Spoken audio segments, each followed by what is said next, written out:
Hello, everybody. This is Fork Poppy back with another MTGO Value Vintage weekly tournament. This week I went 3-1 again, ended up in fourth place. This week I'm joined by VividPlasma or 99 Land OTK.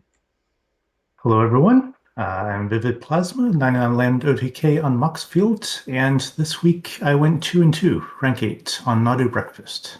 Yeah, thank you so much for coming on the channel. You have been a little bit of a boogeyman, terrorizing a lot of these weeklies, obviously on what I was considering for a long time to be the best deck, and I know this was a little bit more of a medium showing, but the decks you lost to are very valid, and we're going to spend a good amount of time on both of those.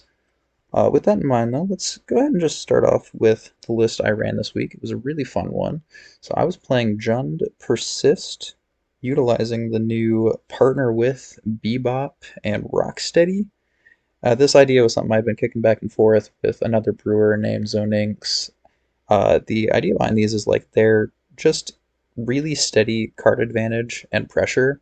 Like Bebop is sort of a Baleful Strix, where it's a 2 mana death striking threat that also puts a fresh card into your hand, draws you your Rocksteady, and then when you deploy that, you get to draw another Bebop. So it makes it really resilient to things like board wipes, because you can always find some way to put pressure on the board. And we try to think about, okay, what's the best reason to be putting their cards in their hand? My first instinct was tutoring out Bebop is black card to pitch to Grief, but Grief's price these days is so outrageous that that's not very viable. But Rocksteady, whenever a creature enters, you put a counter on any creature you control, is going to combo with any persist creature, because that +1/+1 counter is going to negate the -1/-1 counter. So we decided that was the way we were going to build it, using Viscera Seer and Goblin Bombardment to repeatedly sacrifice persist creatures with a Rocksteady in play. So you can loop that infinitely. And this is enabled by having, 4 Bebops to play early and tutor out the Rocksteadies, as well as the 3 real copies. Lively Dirge as a way to tutor out whatever combo piece is missing.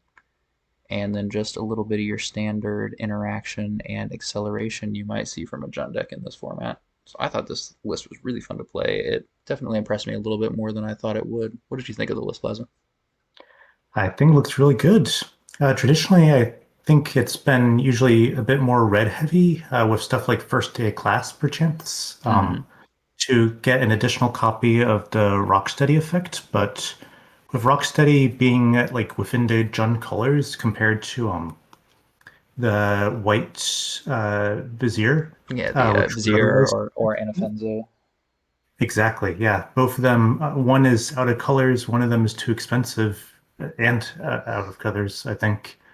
And it's, yeah, just keeping it within the Jund shell, making sure the mana is solid, and it's being both of them being able to be tutored for is rather nice. Yeah, it's Junk Mana is fine. I definitely am glad I didn't have to stretch it any further. The first build was not on Goblin Bombardment. It was just Golgari, but then you have the issue of your sack outlet and your win outlet are different cards. Like Infinite Life via the Kitchen Finks or the Prosperous Innkeeper is technically a win against most matches, but there's a few, most notably going to be Nadu Breakfast, Eldrazi Post, and High Tide. They can totally ignore Infinite Life. So Yeah, having access anything to that the Goblin fills you Bombardment, out. yeah, you need to just actually close the game all the way sometimes. And like specifically Rakdos duels are really expensive. I managed to fit in one Sulphurous Springs when I submitted the deck yesterday. Now the list has gone up, and this would definitely have to be the first cut. Yeah, Rakdos mana has been tricky the entire time I've tried to do it. It's just a rough color pairing. It is, and Um, I'm not sure specifically why that is. Neither am I. But Rakdos and Demir seem to be almost tied for first in terms of expense. Yeah, it's pretty Also, bad right now, but we'll have that couple of good typal duels coming with the Strixhaven precons at least for Izzet. yeah, looking forward to those. Plus, at least in terms of infinite life, it's a lot of clicking on MTGO, so timer might become a concern as well. It is. I only had one opponent not scoop to it, which was somewhat valid because it was game one. But I did manage to click through it enough to get there. But most people are still pretty cool about it. But yeah, I think the list was a lot of fun. There's definitely a few swaps that I would look at. Like I think I was almost 100% Gigantha friendly if I had just swapped the Kitchen Finks out for like a different persist creature Oh, yeah, In retrospect, I probably would have tried there's that. the there's the white green elf as well, right? Yeah, that's it's white green hybrid mana, just 2-drop persister. It doesn't have the life gain effect, but still, if you have either an innkeeper or a bombardment in play, it still wins. I think that plus Gigantha would have been a little bit better. One card I was also eyeing that I think is not played enough in this format yet is Obsessive Pursuit, uh, which would function as sort of a pseudo outlet for this. Like if you're doing Viscera Seer without an Innkeeper in play, it can still make one of your creatures infinitely large when you go to combat, or just strengthen up your mid-range plan a little bit by putting a few spare counters onto like your Bebop, your Innkeeper swinging in. It's gonna be worth a Yeah, look. plus just a little bit of extra card advantage. Always welcome in Jund. Yeah, this deck can make pretty good mana. Sometimes it just needs to find some cards that aren't specifically Bebop and Rocksteady because you've always got one of those in your hand at any given time. All right, now let's move over to your list. So you've been playing this for a while now. I've been pretty confident that Nadu Breakfast is the deck to beat, though it does seem like public favor may be shifting a little bit more towards Eldrazi Post as the number one slot right now. I think they're very neck and neck.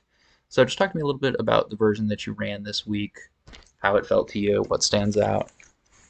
Sure. So compared to Sean's list, which is perhaps the one viewers are more familiar with, Mm-hmm. mine is a traditional, like honest Nadu breakfast. It's winning with Laboratory Maniac and a draw trigger, rather than going through loops involving Sun Titan and either Jolly Balloon Man or other such cards.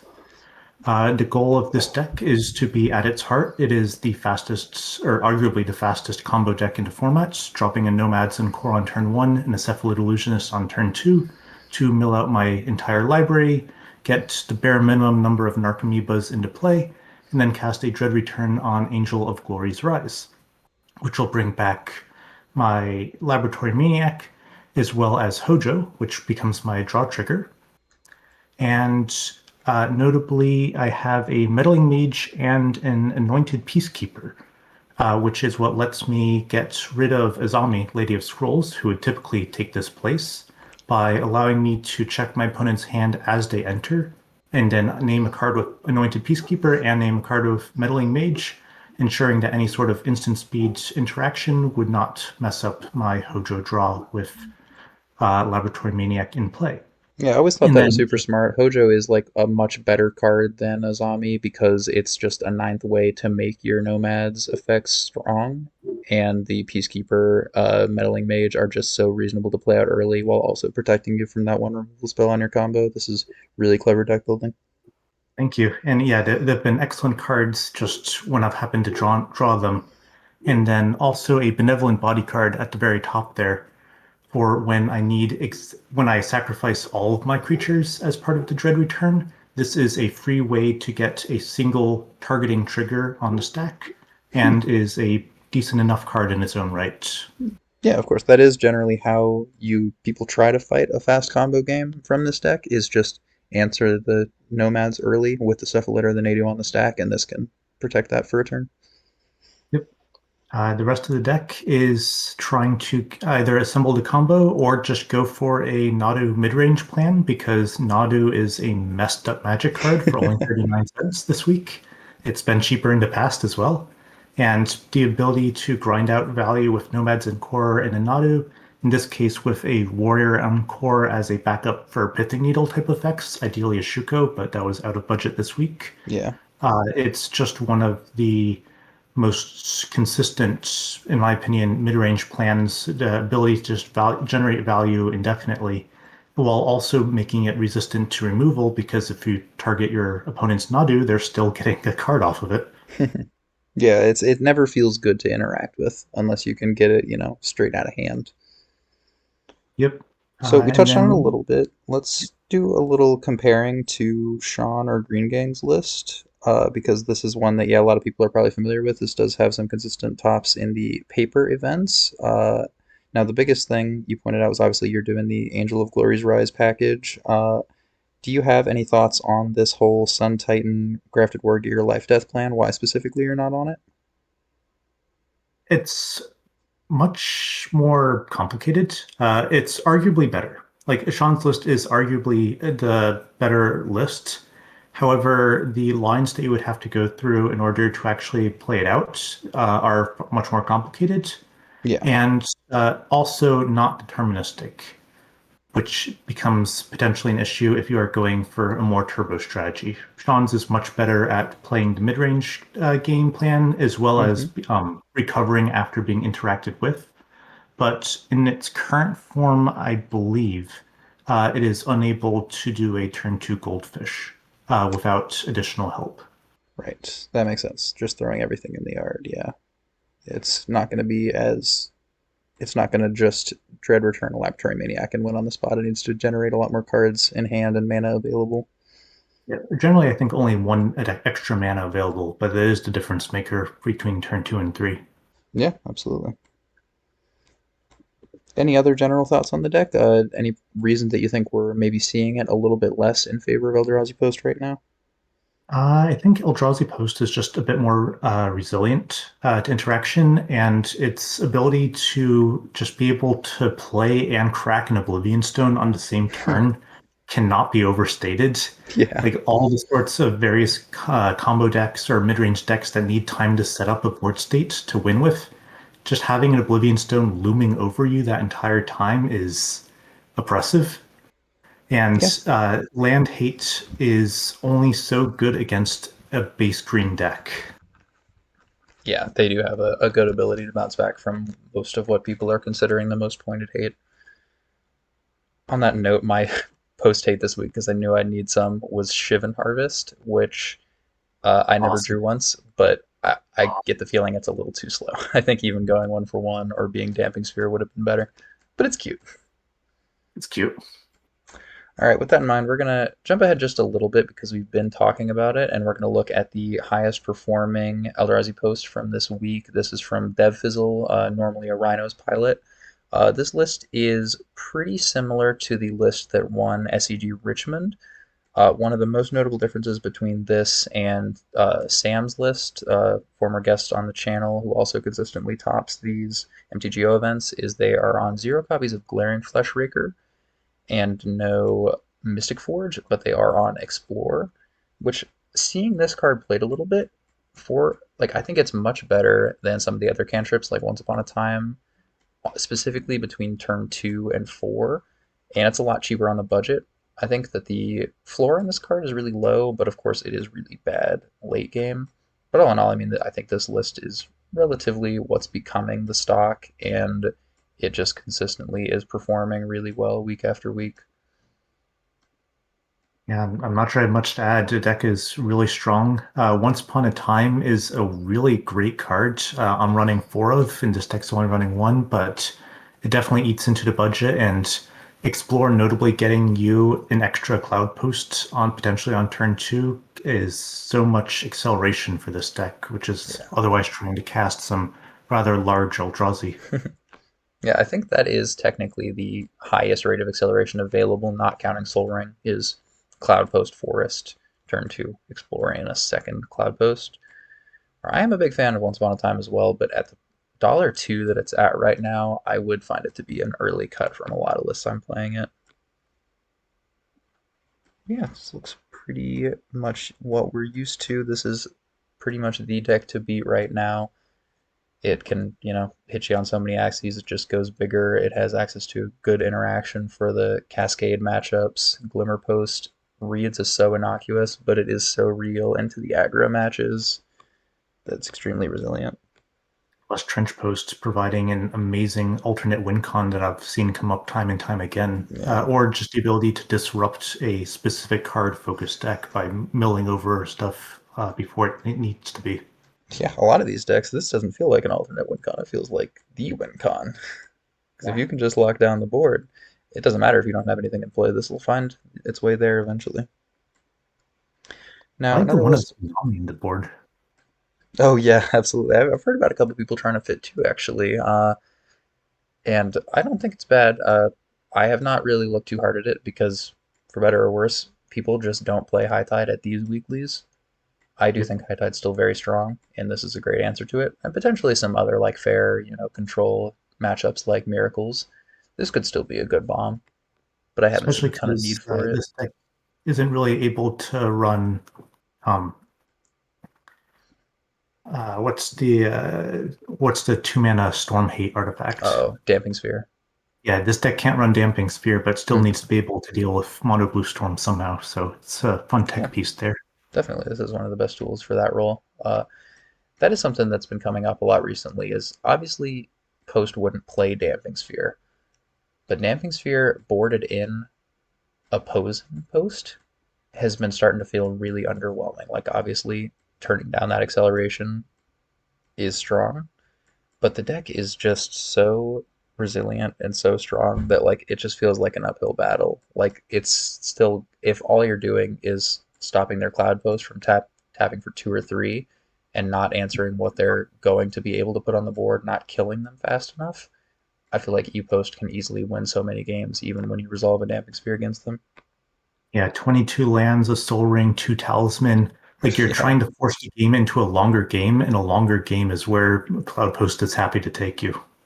Yeah, so that's something that we got to be looking at is if E-Post is the number 1 or 2 deck right now, is Damping Sphere enough to stop it? And I'm leaning towards no, it's not right now. I think you need more land destruction, going for more of Yeah, a boom bust angle. but I think Boom Bust is very underrated right now. Agreed. Next up, we're going to look at 10th place. I'm a Fess on Simic in Soul. This is somewhat like an Affinity build. So this went 2-2, but I wanted to touch on it because it was a really unique build, and this was my one loss that I took this event. So you're going to be seeing some gameplay of it. So it does use a lot of what you'd normally expect from these Affinity builds. Got Ornithopter, Thought Monitor, Soul Ring, Retrofitter, but then some really interesting things like spending almost $8 on a playset of Baubles, a full playset of Retrofitter. We normally see, 1 or 2 of these as a role player. Got Emery, and then these scaling guys, Elvish Archivist and Teething Wormlet, that I remember both of which were receiving a bit of hype when they were spoiled for, standard Pioneer Modern, that never really ended up finding it a super notable home ended up looking really good in this deck. Because like this Wormlet especially, I lost a game to this. The fact that it works on both your and your opponent's turns, it can get out of hand extremely quickly. Then of course you got the namesake card and Soul Artifact. This was shortly after I started playing Magic. I remember drafting M15 every week and picking up Soul Artifacts to add to my affinity build that I was building 1 card at a time. And this was just a real breath of fresh air to see. And Soul Artifact is an amazing card. Combine it with Tanglepool Bridge or any of the artifact lands, and you have a 5/5 threat that's either indestructible or very difficult to remove because a lot of the more generic removal specifies non-land. Yeah, and it's a clock. Though I did get to hit an Ensoul Artifact Seed of the Scion with a Nature's Claim. That felt very good. They still won the game. And notably, I'm not seeing any Thoughtcasts here. No, no Thoughtcast. None of the big 7 drop 4/4 goobers. It's definitely a little bit different than some of the other affinity builds running around. Also, like cranial plating or pinnacle emissary effects. Those are all missing in favor of having, these 1 or 2 threats that scale up. A lot more resilient to the Energy Flux. thank you, Energy Yeah. Flux. Yeah, Having I your think that's a actual huge threats, point. not the artifacts, Just to be with the creatures, exception of yeah. your sold ones. And that comes with the trade-off, right? Your thought monitor will be a little bit slower to cast. It does mean that it probably wouldn't be very good if you were able to fit in things like cranial platings. That's why they haven't opted to. But it can still play a similar game plan using some of the same cards and still perform very well. It beat me and it beat the only Rhinos player this week as well, which is still an extremely good deck right now. So shout out to this pilot. Next up in the back up in the 3-1s, we got Luna, who played a mono black initiative deck, and they named it Dark Ritual because they have spent 13 out of $30 on 4 Dark Ritual, which is absolutely not needed. Like mono black or Golgari or Orzhov initiative mid range is still really strong without the Dark Rit, but this is definitely one of the best things you have available. Being able to drop these 4-drop initiative threats or a kicked Turok on turn 2 while still having access to the strong early game curve out plan with your Inquisition and your Hymn I mean, this is pretty scary, regardless of what archetype you're playing it into. Yeah, my first game was actually against Luna as well, and game one, Dark Ritual into Inquisition Hymn knocked out my Oh only land, and I did not end up winning that game. Dark no. Ritual is the card you either need 0 or 4 of, and running 4 gives you so many chances at a high roll. Oh, totally. Yeah, I mean, that feels like that play pattern has been gone from our format for a little while now. That feels like a whole other power level. So you obviously have to make a lot of concessions. Like, they're not playing really any non-basic lands. You could normally see maybe a couple copies of Grief in a list like this, and that certainly isn't affordable with 4 Dark Rit.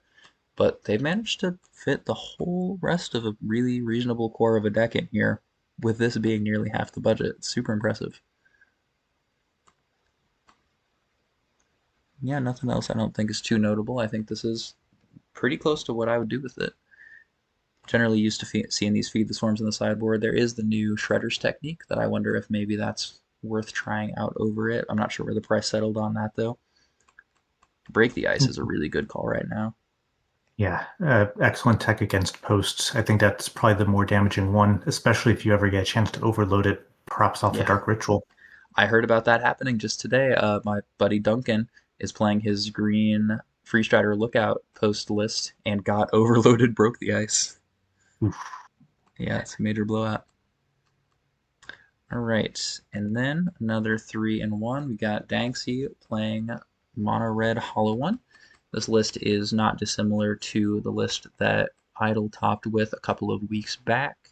Using your Hollow Ones, couple Ivoras, then maxing out Hobgoblin, Marauding Mako, and looting through your deck to play a super fast aggro combo plan. I am not totally certain, but I think this actually looks almost 1-to-1 of Heidel's list from a couple weeks back. Yeah, in this case, this deck is almost always being limited by the price of Burning Inquiry. Here we could Hmm. see that it's 666 for 3 of them. The card is phenomenal. Being able to get your Hollow Ones into play turn one, as well as potentially getting the equivalent of a Hymn to Torque against some opponents. Yeah, one of your best It's game against combo is like if you're mulling low, you're not sure you're going to be able to interact with them. Given that you don't have any Thoughtseize or counter spells, sometimes that's your best bet. Is hope you wheel through their hand and they aren't able to bounce back from it. the only downside is that your Hollow Ones yearn for the graveyard. Yeah, you do always seem to discard them. I'm still been playing the Is It build of this a little bit. I'm also down to 3 Burning Inquiry just due to price, but of course there it doesn't matter as much because you have the 4 Breakthrough. Definitely want to bring that on the channel soon. But yeah, The this rest list of it is really looks. strong. It's one of the best aggro combo style decks in the format. I think the interesting tech piece in the sideboard there is Sirocco. Yeah, we Uh, discussed this a little bit in the last video too. It's an interesting one. Yeah, I'm still not quite sure how I feel about it. It's always difficult when the cards give your opponent a choice to always choose whichever one's worse for you, but 4 life per blue spell, I guess sometimes it's enough to get you over the finish line. Quite possibly. That is an aggressive rate, but in looking at it, I've never been too sold either. I can't lie. All right.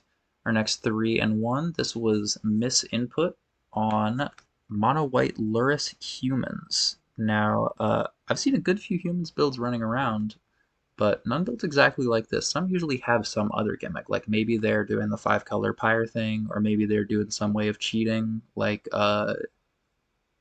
what's the card? Collector's Cage, or I saw a build just recently with Shape Anew. And this is just very fair. This is close to the old modern decks. Just curve out, a champion, a Luminarch aspirant, a Thalia's lieutenant, and just play really aggro. Does have access to a little bit of interaction through your Thalias, and they also spent $5 on a full playset of Swords to Plowshares. I think that's a really good call right now. Completely agree. Yeah, Swords is an amazing card. It's always been creeping up, which is a shame, but being able to knock out your opponent's creatures without requiring them to attack like Condemn does gets you around Hmm. so many problematic things. Yeah, all the other options like Condemn, Unwanted Remake, and then Path to Exile is even more expensive. Like none of them quite cross the finish line. Swords is expensive despite how many reprints it's had, but that it's the right power level. So a deck like this, I think, definitely needs it because there are so many other ways that it can't really interact. And looking at the board, yeah, you see they are definitely trying to tech against that. You got your Sanctifiers for your Reanimators, your Fluctuators, or just your red decks that can race you on the ground. Void Mirror, obviously for Cascade, but I think this is reasonable against Cloudpost as well because they don't have a lot else it looks like for that matchup. But we played a really close set. I was surprised to see I've also played against this pilot, and they play a Hogak Dark Depths combo list that was really interesting. I thought that would have performed well this week, but this did too. And And then, Invasion of Govnak also doing a little bit of interaction there too. yeah, I was surprised by this card. Mm, I've you seen it really a little want to, bit before. It's much more impressive than I realized. yeah, like if you're trying to do Lurrus, you can't do Anointed Peacekeeper, but that does a decent impression. Yeah, I'm very high on Peacekeeper and Elite Spellbinder, and obviously they're not lure friendly. This does a great impression of that, and I did even see it flip as well, where the clock on the backside of it just becomes really terrifying, even with just two or three creatures in play, which they're pretty much Supersized always mana going to gas. have. Yeah. All right, our last 3-in-1 is Servo Token on Mono Blue Spirits. Spirits is one we haven't been seeing a lot of recently, but I think the deck still definitely has legs. It is one of the closer things we have to tempo in the format, where it can play these cheap, evasive threats, some of which you're playing at flash speed, then some hyper efficient interaction, specifically Geistlight Snare, is a reason to play both the spirits and their card advantage engines of the curiosity effects. Six And I mean, dollars 30 cents on days on a full play yeah, set. yeah, no, That that is that makes great. sense to me. I How agree. how fast some combo decks are these days. Wanting to still need to deploy your pressure while still being able to interact. This is exactly the kind of shell where days would shine. I imagine that if they had a bit more budget, you'd add in some uh, the 3 mana Merfolk protection from your opponent. Oh, True Name Nemesis? Yeah, I could see that being really good here. Definitely. Yeah, that with all the curious obsession effects is a amazing clock. Yeah, pretty unbeatable, because then every turn after that, you're welcome to just hold up your mana to interact. Speaking of 3 mana Merfolk, though, awesome call here. 3 Harbinger of the Seas. Obviously not a Amazing. spirit, but they know. E-Post is the deck to beat these days. It was the only deck that got entered more than once in this event. We had 3 Cloudpost players, and they were ready for it in the main deck and spending $6 of their budget on just 3 copies. I really respect that call. Agreed. It's a great meta call. It won't be great every week, but it was great this one. Totally. This is a cool shout as well. We got 2 GTAs in the sideboard. Everything that was reprinted with, this art style has dropped considerably. There's a few notable ones: Arcbound Ravager, Underworld Breach. GT I thought would be a little bit too weak for the format, but this is exactly the kind of deck for it where I think it could eat some other, fair creature decks like that humans deck alive. I think it's last one is a bit interesting running 2 Filigree Silex in a deck Yeah, that's really trying to get 1 and 2 drop threats with enchantments into play. I think that's it's just an true. interesting choice, but It most is. likely they're for Linos on 0. Yeah, I gotta assume they're mostly wanting to rip it on 0. Rhinos would be the most notable thing for that, but there are a few other cases. We did see a Meek Attack deck this week, similar to the Desperate Plea decks that were running around a couple weeks back that that reanimate or cheat in the creatures that make 3 big tokens when they enter. And this is good against that. I think there's a few other use cases you'll see for it. But also, if they're not playing to the board too hard, if you're against a deck that goes wider, like say this humans deck, you could hold your threats back and wait to deploy this, Yeah, I suppose set that's them back where the harder. flash on your threats comes in play. Crack Absolutely. the Silex and then flash in your threat afterwards. You still have a board. Yeah, exactly. All right, and then our 1 4-0 this week was Ryan Greenwalt on Hogak as usual. The most notable spice, though, $10.18, playing 2 copies of Vengevine. I've always loved Vengevine. I thought it was never going to be possible at that price point in this format, but man, he found room for it, and it fits perfectly in this deck. Yeah, this deck is a menace. It is the reason why you need to run your graveyard hate, but it could also just survive through it well enough. Smallpox, Inquisition of Kozilek being able to disrupt you before you get a chance to put it down. Yeah, and like one piece of graveyard hate generally doesn't beat this deck either. Because unless it's Leyline, right? They can eat one Soul Guide Lantern, then fill their graveyard up again and let everything rip again. The deck is really resilient, really fast if it's not being interacted with. Especially because you also have to time your graveyard hate sometimes in response to a Stitcher supplier because Hogak math makes everything so much worse. Yeah, Hogak is just Because so hard to answer. especially because like if you let the trigger resolve to try and wipe out the entire graveyard, they have priority first. They'll just Yeah, cast it. yeah, you won't get a chance. Really like the addition of Luen as a mono black Satyr Wayfinder effect. That's something I've been eyeing. Obviously, I think Humidity and Hatchery is incredibly strong, very underrated. This is employing the Shredder's techniques over the Feed the Swarms on the side. I think we'll see some more decks doing that. And this is playing so many, one drop random goobers that you don't mind picking back up. Sometimes you even prefer it. I think it's interesting having one smallpox in the side, two in the main, rather than going more all in the main board. Yeah, I think at one time there was either three or four main. I'm not sure what that call is, though. Obviously, I can think of one matchup where you might want an extra copy of Smallpox. We've been talking about it all day. Yep. So yeah, Let's respect to Greenwald for this performance. I think this build of the deck is sweet. let's Rotten Reunion as the choice of graveyard hate. In my opinion, that is that type of effect, either usually of surgical, but in this case, Rotten Reunion. I think it's one of the strongest ways to go against the main graveyard threats in the format at the moment. Like Yeah. more so than a Soul Guide Lantern or a Sanctifier, which you can interact with. Something that's instant speed, but that targets the card into graveyard. You can't get around it with Leyline of Sanctity. hmm It's rough. I lost a game to that card out of Yeah. sideboard. Definitely in the Nadu matchup, this is where that card's going to shine, and it is inherently synergistic as well. Versus like a surgical, this makes you a 2/2 zombie that like matches exactly everything you're trying to do with the list. So that's a good call. I would have just probably generally skimmed over this card, but it does make sense here. So congrats to them 1-4 now. Yeah, absolutely. So now we're gonna hop over into the gameplay.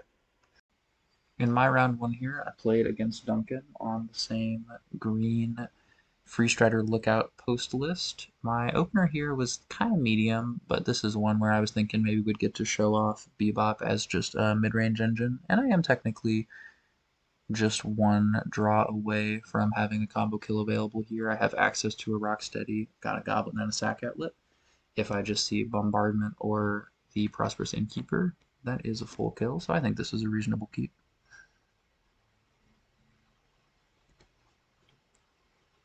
And we see a bit of a slower start from Duncan as well. Just two basics, no post lands by turn two. I do end up grabbing a Glimmer there, but not a Cloudpost. Here I've got a couple of options, whether I want to develop my mana harder or just get the Rocksteady going. It kind of looks like I'm playing fair, at least for a little while. So I want to develop the Rocksteady to start to put counters on the Bebop the next turn and then just have two big threats to swing in with, because if Duncan continues to draw as slow as he has been the first couple of turns, that could get there. And O-Stone definitely throws a wrench in that, though. Any land drop from him next turn is going to wipe my board. But Actually, if the Eldrazi spawn, your board is at risk even now.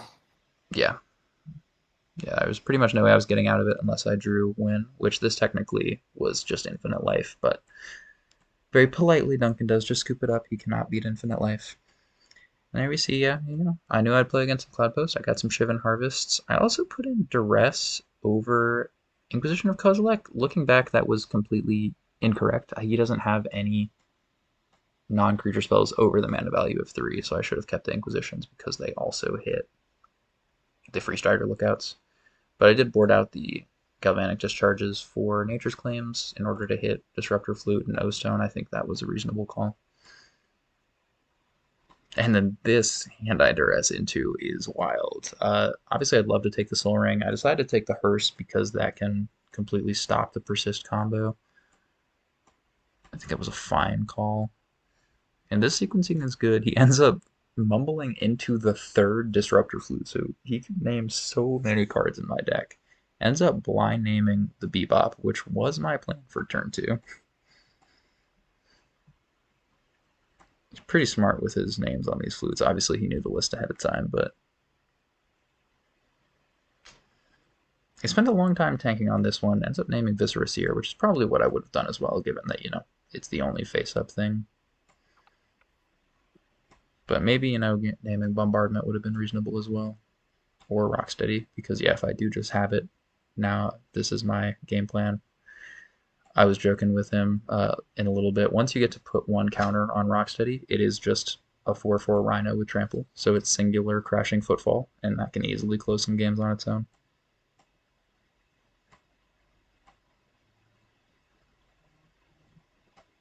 And he's not really putting any pressure on. We know he's got the third flute available. He can start to mill me a little bit, but that's not going to erase what I have on board. That was a little bit poor sequencing on my part. I should have had one of the Bebops down so I could play the Goblin and put the counter on Bebop the next turn, but that's a very minor thing. This is great evidence of like how full your hand stays with these partner with creatures. Like as long as you do just hold one back, regardless of if the board gets wiped, things get removed, you can always just completely rebuild. And drew a Lively Dirge with the full mana to activate all the modes. And I can't get Goblin Bombardment, which is what I want, but I do get Prosperous Innkeeper, given that we have Viscera Seer, and I just wanted to get my full 4 mana's worth off of it, so I pull a Bebop out of my yard and the Innkeeper. That's going to bank me a little mana for the next turn as well. I didn't have any single grab that won me the game there.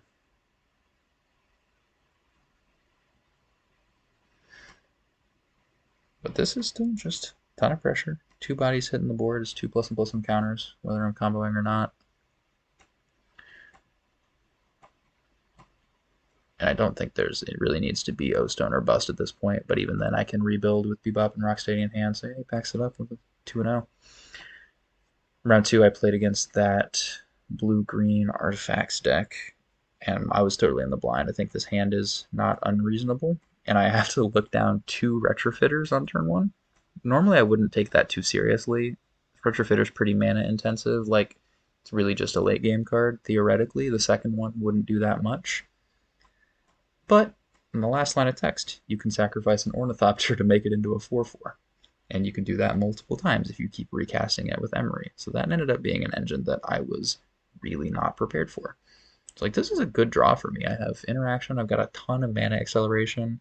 I get to get Rocksteady down on turn 2, and then next turn Bebop, put counters on Bebop, or if I draw Persist Creature, just win. Like, I thought this hand was crazy. But it doesn't go to plan, obviously. Then we see that first Ornithopter get turned into a 4/4. I can outscale one 4/4, but now there's going to be 3 of them by the end of this turn cycle.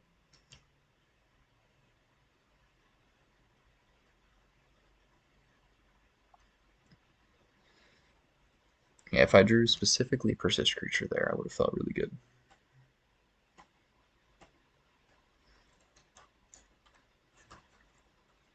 But what I'm doing just feels particularly weak in the face of it. This was maybe a questionable play. I play out the extra copy of Rocksteady just to get a counter because I want to grow the first Rocksteady to a 5/5 to favorably block a construct. And this was silly of me. I also rip an Inquisition rather than chumping with the Ignoble, forgetting that the last card in hand was the revealed Gigantha. So this was not my strongest game either way.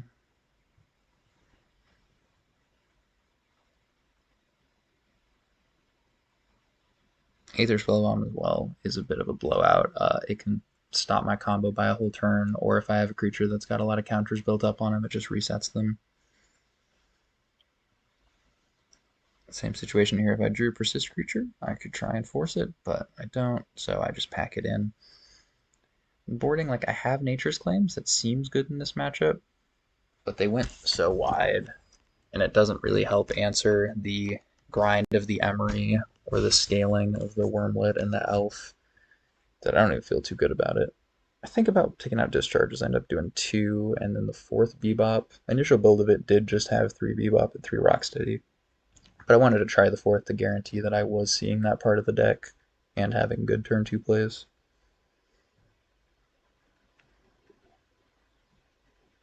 This was quite conflicting. I ended up taking the Aether Spellbomb because I'm not gonna try to play mid range against this deck. I'm gonna lose if I do. I'm gonna try to push the combo, and with 7 copies of Bebop or Rocksteady, I'll be able to find it, hopefully quick enough.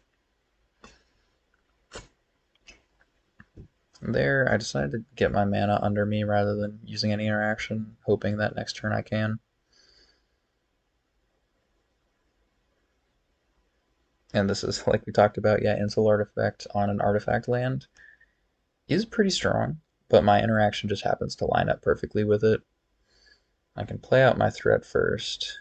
I think about passing, but I think no, I want to play around Metallic Rebuke, so I get to Nature's Claim the land, deals with the insult as well, and burn out that Wormlet before it scales out of burn spell range.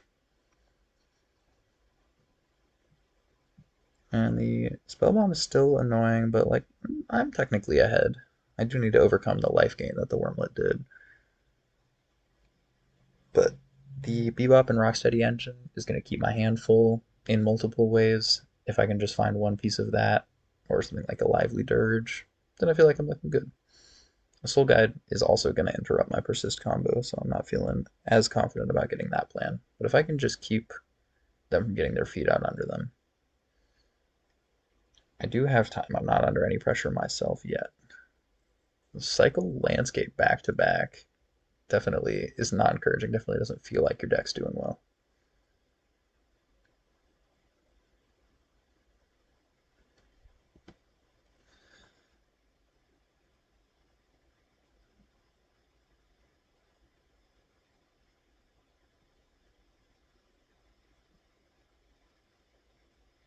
It's in the tank. Decides to spend the Soul Guide to draw, which made me feel a little bit more confident again. Of course, I'm still a piece away, but they seem to be a little desperate as well at this point. Take the Rebuke as the only viable hit.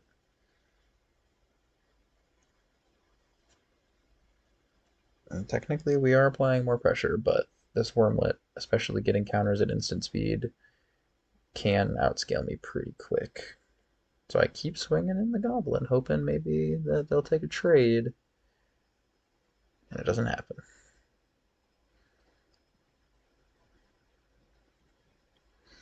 We rip an Innkeeper here, keep the mana engine up in case we want to curve out Bebop and Rocksteady same turn or a full mode Lively Dirge.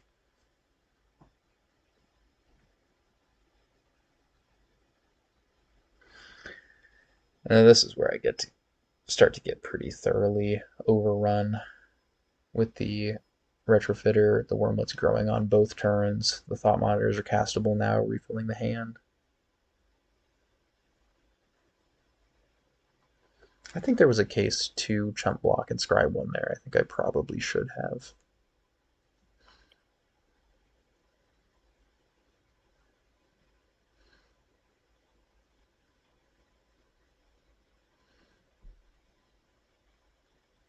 Yeah, it's unlikely that Wormlet's gonna grow. At least you have the same option on this turn, and you're blocking more damage. Yeah, that is true. That was my initial theory behind it was, I have time. I have technically multiple disposable creatures, but they outgrow it pretty quick. This is the last turn where one chump block is really anything meaningful, so I do end up taking it. Future Goblin's definitely not what we want to see, so we get rid of that. And it really needs to be Rocksteady or Bebop or Lively Dirge. Those are my only options, and it's not. It's Nature's Claim, which is castable. I decided to rip it, stop things from growing anymore. I can, I think, survive this turn unless they play, like, if they play no spells. I technically had one more look, but of course, Affinity doesn't run out of cards. That's the whole idea.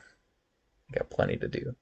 They end up throwing 2 In-Souls on 2 lands, and I'm dead to that alone. So yeah, that was my one loss for the day. That deck impressed me quite a lot. Then I played against Aphex, who's the other Eldrazi post pilot this week. I do a Mold 6 It's in the blind. This hand is a little sketchy for sure. It has the entire combo and one piece of protection available, but the mana is pretty awkward.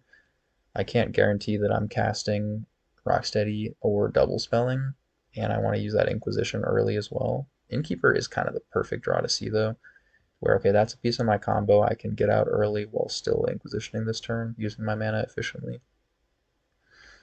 This is one of the few combo decks that is pretty resilient to Warping Wail, but it was still just the unique effect in the hand, so I figured that had to be my grab.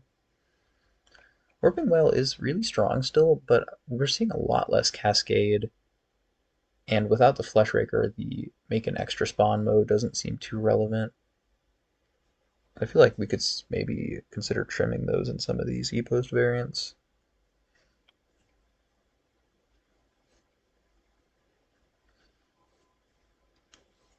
Here's that engine chugging along.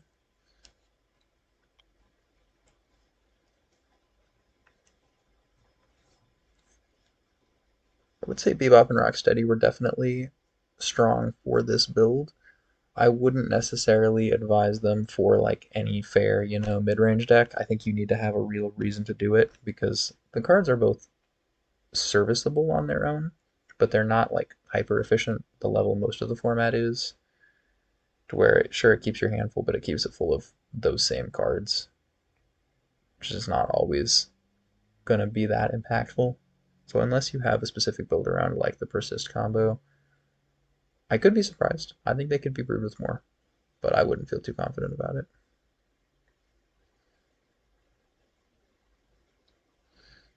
The land base that Apex got in play this game is just ridiculous. Turn 4, 3 Cloudposts and 2 Trench Posts, and I think it gets even more egregious across the next couple of turns, because yeah, there's another Myco Spawn trigger. They grabbed Glimmer here, which I was kind of surprised by. I guess it looked like I was playing mid-range at this point, but I think that certainly should have been Cloud or Trench. We are still on basically no mana. I decided to run out the Putrid Goblin here that can put a counter on my Bebop, and then it's a free chump blocker. Theoretical win next turn, unless one piece gets interacted with. Definitely got to be careful with playing Goblin Bombardments out early because there's so many naturalize effects or pithing needle effects that can deter it. But yeah, look at that. 3 Cloudpost, 2 Trench, and 2 Glimmer. If they just had a little bit more to do with it, this would feel very rough. But I know I'm sitting on win in hand. If all they're doing is milling me for a non-lethal amount, I'm not all too worried. And we get lucky, that is all they do. So yeah, we can run out our bombardment. Got our Persister and our Counter Giver in play. And Aphex made me play this all out, even though they were at upwards of 30 life from Glimmer Post, so I sped it up to 700%, just as I did when I lost to your Cephalid Breakfast combo. The little callback. This was pretty click intensive. At 1/7 the speed. And made even worse because you can't auto save the target because it's a new Yeah, because it's a persist new goblin. putrid. Yep. I went all out though. I ended up auto yielding to all the triggers, which normally I just try to push one really quickly through, but I had to do it for that. I also started using a mouse. I use a trackpad a lot of the time playing on Moto because it's so simple. I had to get the mouse out for that. I was But looking at 19 doing minutes like, on your clock. Still good on time. yeah, I had plenty of time. Inboarding there, I looked at Duress, Nature's Claim, and Shivan Harvest. All those cards I think are reasonable. The Shivan Harvest definitely is what's going to be most impactful if I actually get the chance to do it. And I think a couple extra Duresses are fine because I know the Galvanic Discharges are too weak to answer anything in that deck.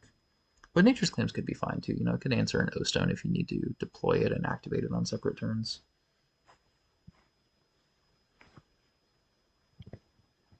And this hand is pretty medium. I love any Soul Ring hand, obviously, and the Lively Dirge draw changes it quite a lot.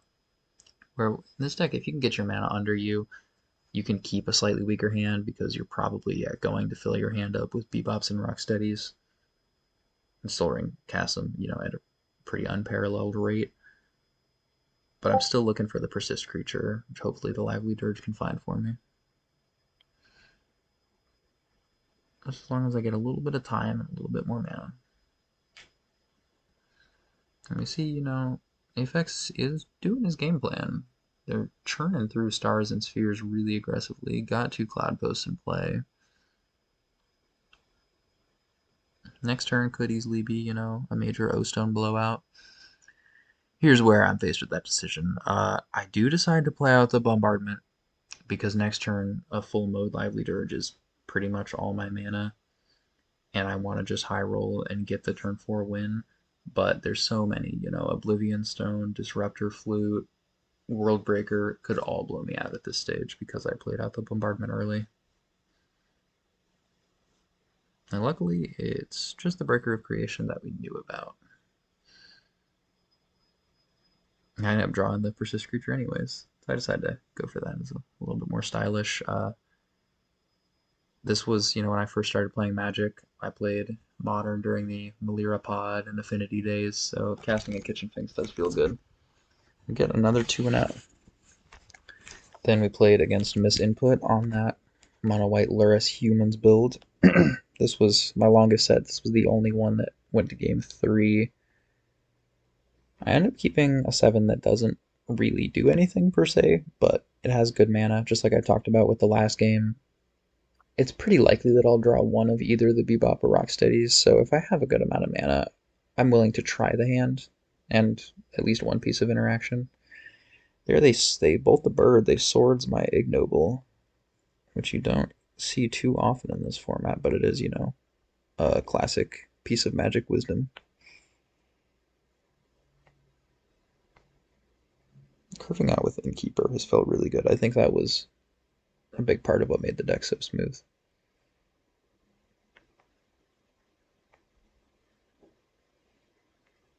I decided to go for the burn on Thalia here.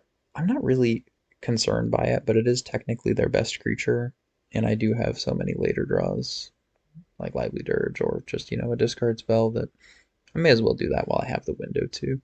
I think the Recruiter could have been a consideration given that they're empty-handed. That is definitely true, yeah.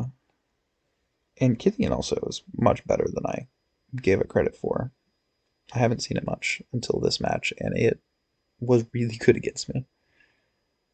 Or just holding it until the Lurrus comes around. I didn't notice until that turn that they had revealed a companion, which happened to be the one that they bought it as well.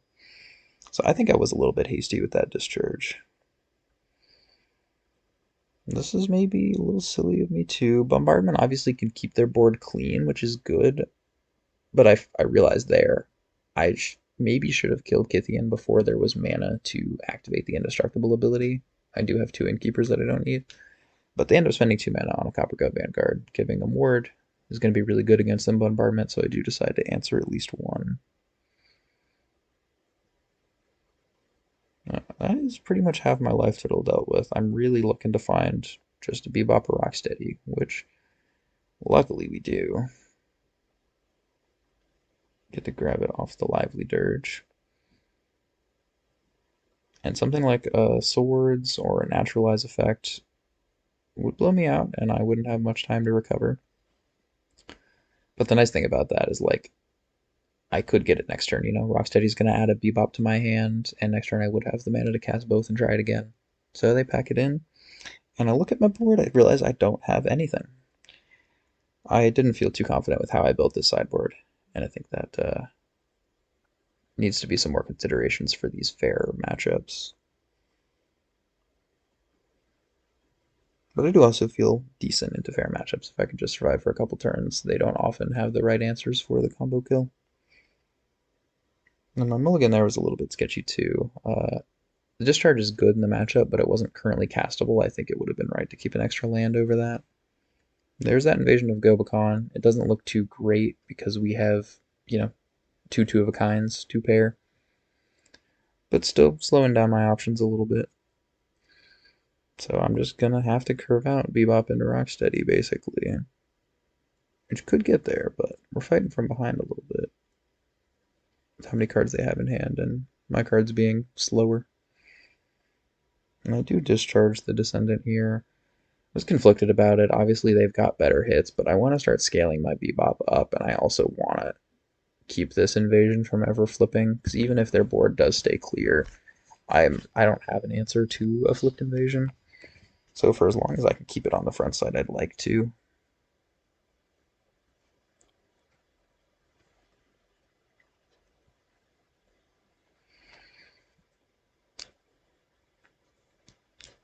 I do rip the Inquisition here. I could have also held up Discharge, and I think that would have been maybe correct. Getting the Thighs of the Tenant out is great, though, even though they don't currently have humans on board.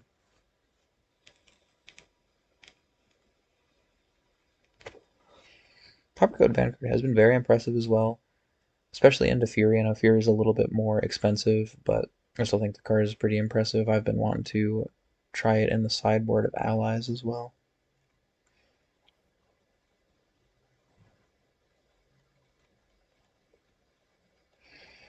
This whole game, I feel like I'm playing from behind really hard. I have interaction, and technically I'm only a Goblin Bombardment away from winning, or possibly another Lively Dirge. But I feel like I'm barely surviving. I'm trying to keep this invasion from ever flipping, giving up my board presence for it. And I think I should be more willing to have let the invasion flip or take a little bit damage earlier. I think that might have been correct of me. And there I do catch myself. I should run out the Bebop first to get some counters on it and start attacking with it theoretically.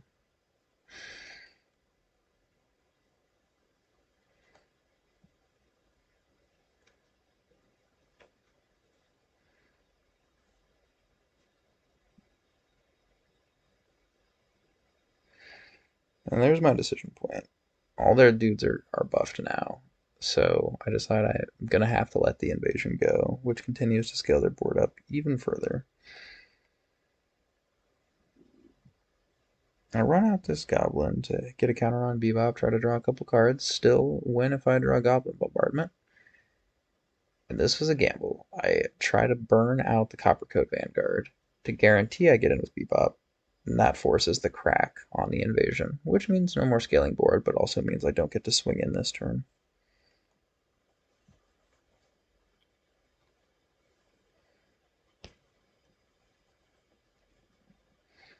We get the Thalia's Lieutenant.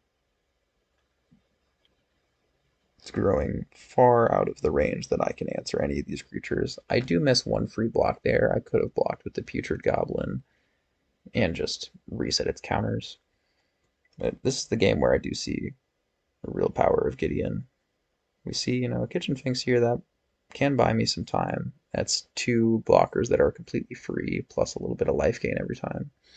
So they're going to have to think a little bit harder about swinging in. I, and I decide there, I ended up cutting a lot out. That went on for turns and turns.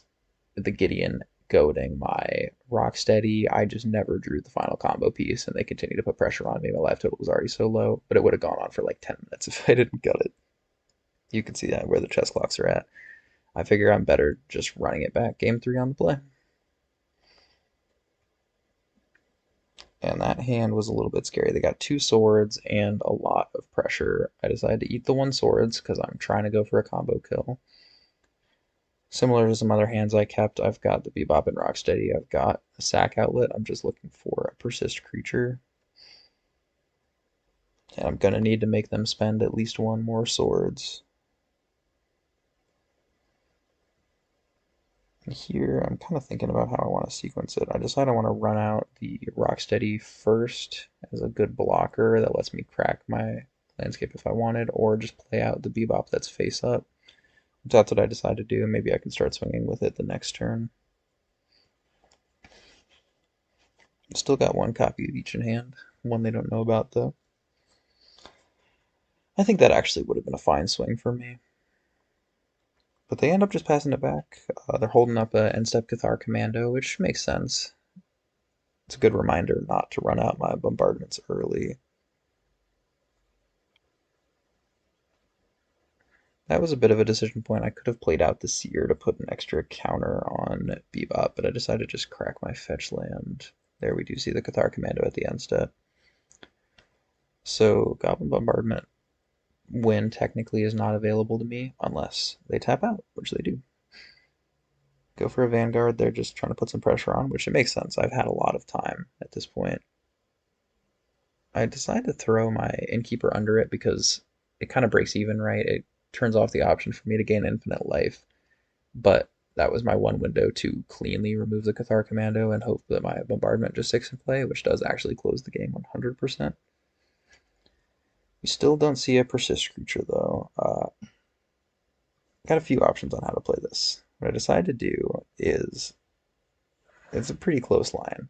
As I thought about the last turn, I play the Seer to put a counter on the Bebop, swing the Bebop in to try to draw a card, and if they block, which of course they do, they put the Descendant under it. I could eat this trade, or 1 damage from Goblin Bombardment, plus Galvanic Discharge can kill the Gideon, and with how bad Gideon had wiped me the previous game, I decided I do want to nip that in the bud. And I've got 2 more replacement Bebops in hand. I'm kind of okay with that deal. And I don't have much else to do but play him out, so that is what I do. A little bit of spare mana here. I could play out an extra creature just to get a counter and maybe a scry one, but I think it's fine to just pass and hold up mana. We see another Cathar Commando get flashed out in end step, so I do need to answer that, or else my bombardment win is offline, so I decide to scoop up my Viscera Seer, because same reasoning. If I can keep my bombardment safe, I don't really care to need Viscera Seer.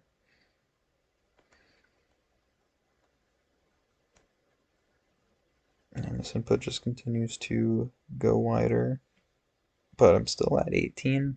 I'm comfortable taking this hit. Really just need a persist creature, and luckily we just draw it. That's what I've been hoping to see over all these turns. Yeah, that ends up taking it home. So I think the deck was fun. I don't think it's in a bad position, but it really was just a brew. I don't think this is necessarily 1K material, but it was better than I expected, and it was fun to play. Any closing thoughts on the event, Plasma? I think it went well. Great turnout this week. I don't quite remember how many people showed up, but it was an excellent turnout, especially compared to last week, which, uh, yeah, SCG Richmond definitely diverted a lot of the MTGO players. Yeah, I think we only ended up getting 6 and it didn't fire. That's why we didn't do an event or have a video last weekend. So yeah, nice to see. I think it was about 15 this week that actually came out and played. Yeah, thank you so much for coming on the channel, Plasma. We'll see you all next week. Thank you for inviting me.